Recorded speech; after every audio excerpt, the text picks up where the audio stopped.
What's up, everyone? If you haven't yet, take your lore to the next level by clicking that subscribe and bell notification. Today we'll be looking at some soft canon from Star Trek Online. Stay tuned till the end for some updates on current in-game fleet operations for the lore. Let's just get into it.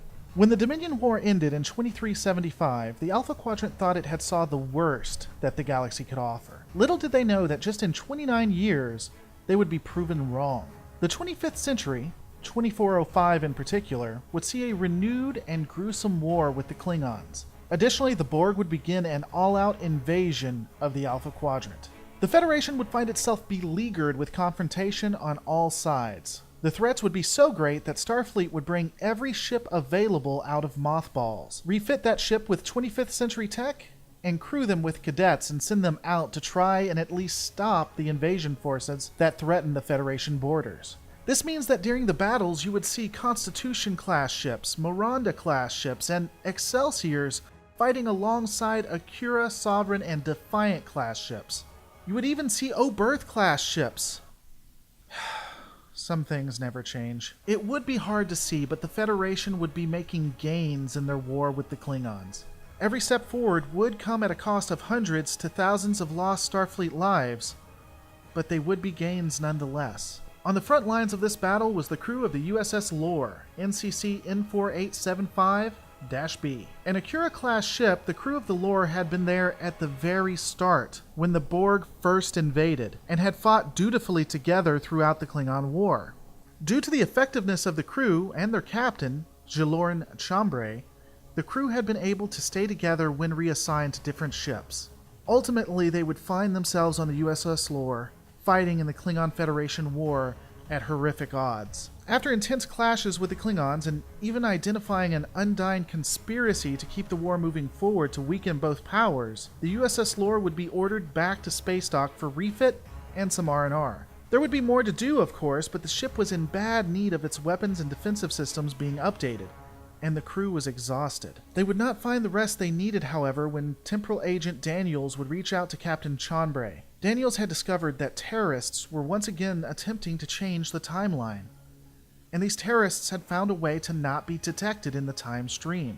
Finally being able to track the terrorists down to the 23rd century, would request that the captain and crew of the USS Lore make for the Galerndon core system, so that they could be transported back in time to stop the terrorists from giving the Romulans of that time a weapon of mass destruction.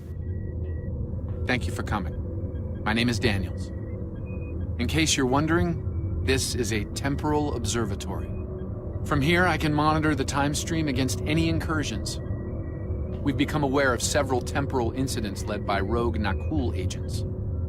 They've been using a new form of time travel that we can't detect. We were unaware of their activities until we started noticing changes in the time stream. The latest of these changes happened in the 23rd century at the Galerndon core system. We believe the Nakul are involved, along with a planet killer, a Doomsday machine. If that's the case, we need to stop them, at all costs. I know I can count on you to go back in time with me and preserve the timeline. The USS Lore would launch from space dock without its refit and make at maximum warp for the core system. Once arriving, Daniels would use temporal technology to transport the ship back to the 23rd century. The USS Lore would be outfitted with advanced 29th century holographic technology that would make it appear both by appearance and scan to be a T-less light warbird. The crew of the USS Lore would hack into a 23rd century Romulan satellite and transmit their credentials so that anyone who scanned the ship would identify it in the records as a Tal Shiar vessel. Upon approaching the planet, the crew would discover a Doomsday machine, protected by several Nakul ships. The Nakul ships, being a part of the terrorist organization, would prevent the USS Lore from scanning or getting close to the Doomsday machine. So the captain and the bridge crew of the USS Lore would beam down to the planet, instead of specialists who were trained for this type of espionage, because, you know, Star Trek. The crew would be provided with holographic technology that would allow them to also look and pose as Romulan Tal Shiar officers. The crew of the Lore would use their credentials to identify just how the Nakul were able to manipulate the Doomsday machine, and also what their plans were for it. Using their fake credentials to gain access to the primary meeting, it would be discovered that the Romulans would use the Doomsday machine to bring the Federation and Klingons to their knees. During this meeting, the Nakul envoy would expose the crew of the USS Lore and then order the 23rd century Romulan security forces to rush them, as the leadership of the Romulan Star Empire and the Nakul would beam to their ship to use the Doomsday against the USS Lore and then the 23rd century Federation and Klingon Empire. Your attention, please. Let's begin, shall we? We thank Specialist Krog of Nakul for joining us. We have concerns about the dangers involved with this weapon. You have nothing to fear from the machine, my friend. Would you be so confident if you were here, Envoy? Utterly so, Commander. Soon, the Doomsday Machine will bring our foes to their knees. Bold words, Envoy. We shall see, won't we? It would seem a demonstration is in order. See to it, Krog. As you wish. Shall we, Commander? Very well. Show me what this beast of yours can do. It will be my pleasure. Enjoy the show, interloper? They are using holographic disguises, guards. Deal with them. Causing what can only be described as a probable tidal wave of changes to the timeline for the Romulan Star Empire, which I can only imagine is why we got Star Trek Nemesis the movie. The crew of the USS Lore would engage in battle throughout the Romulan complex against Romulan security forces. Surprisingly, 23rd century Romulan technology would be found to be able to breach 25th century advanced shielding technology the crew was wearing, though no one would ever question this. Ultimately, the crew of the USS Lore would be able to defeat the Romulan security forces and would face off against the Nakul ground security forces that had beamed down. The Nakul would be defeated as well, and the crew would confiscate the control system of the Doomsday Machine and transport it to Daniels. The captain and the bridge crew would beam back to the USS Lore. Once on board, the USS Lore would drop its holographic system and raise shields. Temporal Agent Daniels, even though being an agent who can traverse all of time, like he can do something and then make it appear at any time, would request 5 minutes to be able to access the control system to gain control of the Doomsday Machine.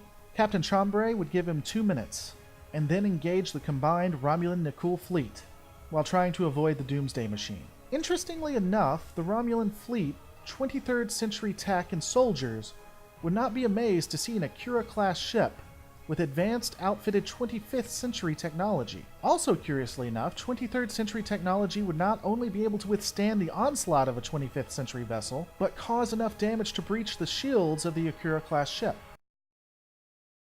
Moving on. The USS Lore was heavily outmatched and constantly having to avoid the beam of the Doomsday Machine. It was a defensive game of bouncing between ships and ensuring that the shielding could regenerate. At the 2-minute mark exactly, Daniels was able to hack into the system and gain control of the Doomsday device. Or at least so he thought. His attempts would result in the Doomsday ship firing indiscriminately, destroying 3 Romulan Telos-class warbirds. And just ultimately screwing up the timeline. I mean, a Telos-class warbird had at least, 15 officers on it? If half of those had a spouse and 1 kid, then that would at least be 7 times 2 times 3, which would be at least 42 people impacted that would grow and continue to pass this travesty on ad infinitum, which would just have drastic impacts upon all of the timeline. You know, I'm not completely convinced the USS Lore aren't also the bad guys in this way. In any circumstance, the Doomsday Machine would begin firing on ships indiscriminately, as we had just discussed. The Romulans would see the dangers of the machine and ally with the USS Lore to fight off the Nakul. The combined Romulan fleet and the Akira-class ship would overwhelm the Nakul and force it to crash into the Doomsday Machine, destroying them both. The Romulan fleet would allow the USS Lore to leave without destroying it. 'Cause, you know, a 25th century crew and an Akira-class ship that had faced off against 25th century Klingons, Undine, and Borg are really concerned about a 23rd century fleet of heavily damaged Telos warbirds stopping them. Upon returning to the 25th century, Daniels would congratulate Captain Chambray and tell him that their job wasn't over. During the meeting, Daniels would step back in pain and his face would be covered in grievous scars. He would say that everything is fine, that this was just a hazard of the job. Daniels would transport the captain back to his ship, but ultimately Captain Chambray knew this wouldn't be the end of the story. He suspected that perhaps this would be a line of scenarios that would have to continue. A story line, if you will. But for now, the Nakul had been defeated and the timeline preserved.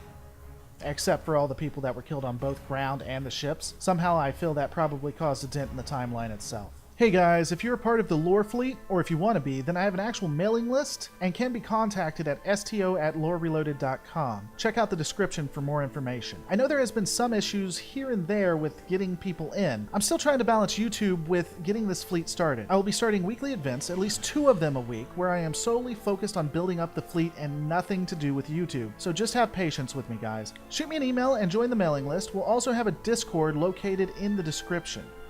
I really am so glad you guys decided to stay and watch this entire episode. Thanks so much for being here. Don't forget to comment, rate, and subscribe. And guys, I'm going to see you on the next Lore Reloaded.